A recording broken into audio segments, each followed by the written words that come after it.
This is my friend Anthony. And I met Anthony when some friends of mine and I decided we wanted to help the homeless. And a paramedic friend said, you know, a simple and easy way to help the homeless? Clean, fresh socks. It'll help my job too. So we came up with an idea. We knew a local pub owner, and we decided to recruit him into our plan. We said, hey man, do you want to help the homeless too? And he said, sure. And so we decided to do a 50s themed sock hop, where our cover charge was a small monetary donation or a fresh, clean, new pair of socks. And the event was fun. We had a lot of people there. And all in all, we raised about 200 pair of socks. So now what do we do with those socks?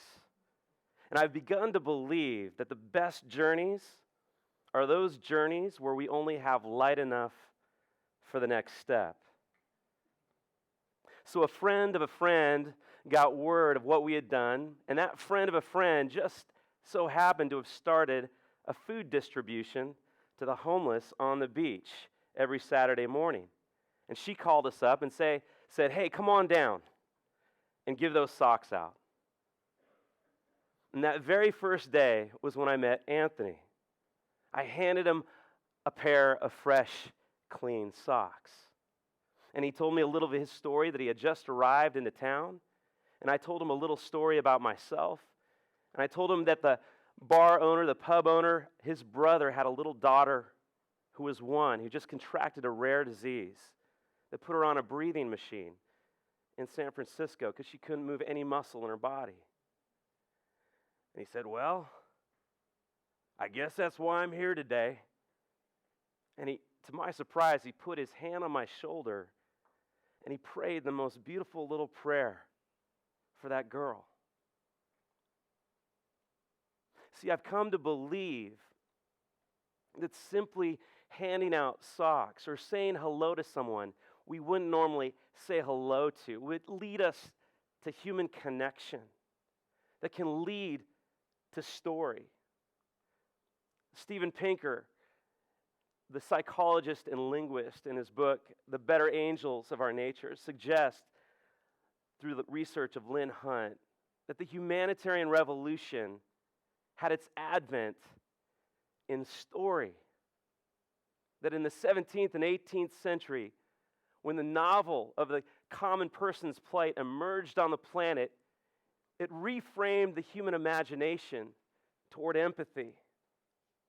And empathy can sometimes lead to embodied empathy, which is compassion. Now, on a very small and kind of personal scale, I've begun to realize that empathy can lead to compassion, that stories lead to empathy, and empathy leads to compassion. Now, a few years ago, I worked with an NGO that listens to the stories of the traumatized around the globe, of rape, natural disaster, war, violence. In fact, I just flew home last night from being a week and a half in Gaza City. And as a parenthetical note, I believe that no fourth grade child should be able to draw what a drone or an Apache helicopter looks like firing rockets at their home.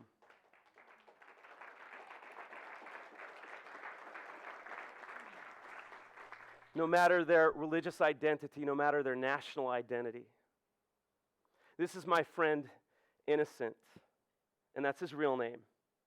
And right here, he's telling me his story through a chalk drawing on the ground about how he saw his mom raped and killed, how his father and he were abducted to fight in one of the countless militias on the eastern borderlands of the DR Congo. And somehow he escaped and he found his way into an IDP camp, and now he's homeless and he doesn't know where to go next.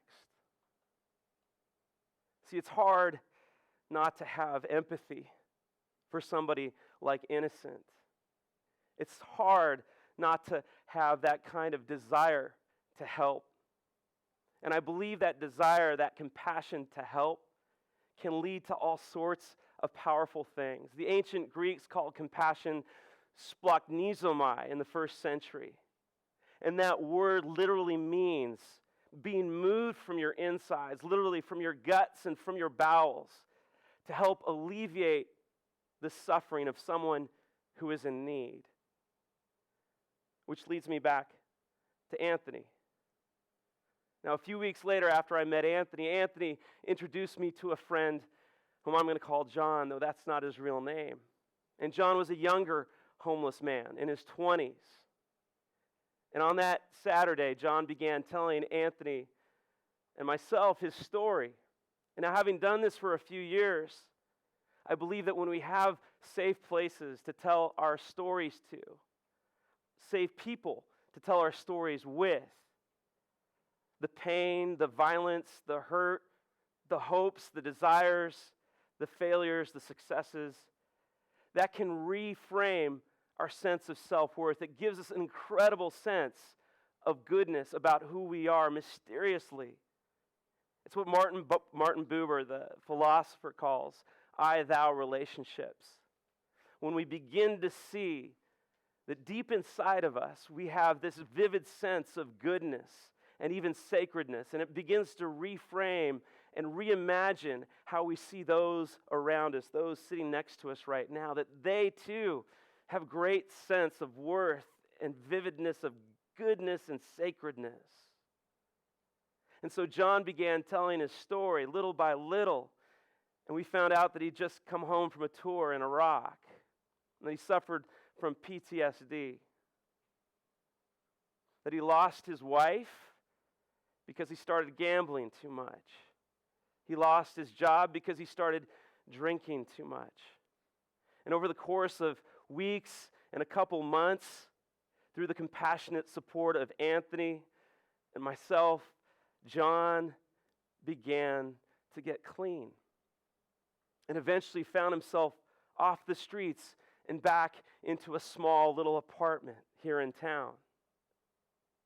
Which leads me to another rainy afternoon a couple months later, where I found myself driving around in my little CRV with Anthony, with John, and another homeless guy named Frank, looking for yet another homeless friend who was a suicidal and who suffered from a mental health disease, lots of depression.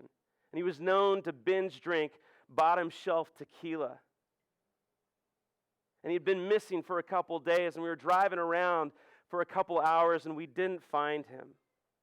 But the crazy thing and the remarkable thing is John, my homeless friend whom Anthony introduced me to, who found his recovery, was driven that night by a restless compassion, and he trudged back out into the rain and searched for hours and hours around town, and finally found our homeless friend, dirty, passed out, shivering in a bush in a park. And he put this guy on his shoulders and he dragged him back to his apartment. And he bedded him down in his apartment in a safe place. And all night long, John listened to him screaming nightmares that he'd been carrying around with him that day, that week, that decade. And you know the remarkable thing, the beautiful thing about compassion is that today, Anthony, my friend John, Frank, and our other suicidal friend, they're no longer homeless. They found community. They found a sense of self-worth. They began living new patterns of life. They discovered that being on the margins of society was not the end of their story. It was just a part of their story, and that something better was about to emerge for them. And today, Anthony and I, we help lead a beach church for our homeless friends, men and women and street kids and gutter punks and meth heads and prostitutes, former gangbangers, non-religious and religious alike.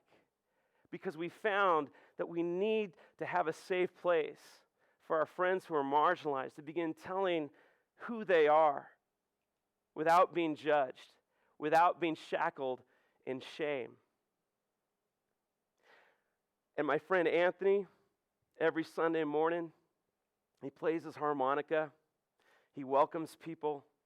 He says a few words about what he's learning in life. He also prays a prayer, too, for friends who are in need. And I say a few words, but mostly those words lead me to listening to people's stories of their shame, of their pain, but really, hopefully, of the new life that exists ahead of them. And just a couple of weeks ago, this is remarkable, my homeless friends decided they wanted to give an offering. And so they took out loose change and dollar bills and put it into a little box. And it amounted to $42. And they sent it to a former child soldier in Uganda whom I met in 2008, who was homeless at the age of 13 when he saw his mom raped and killed and his dad beheaded in front of him. And that $42 represents a hope that he can continue in his schooling, that will create a better world for him and for his neighbors around him. See, that's what compassion does. It connects unlikely people to one another.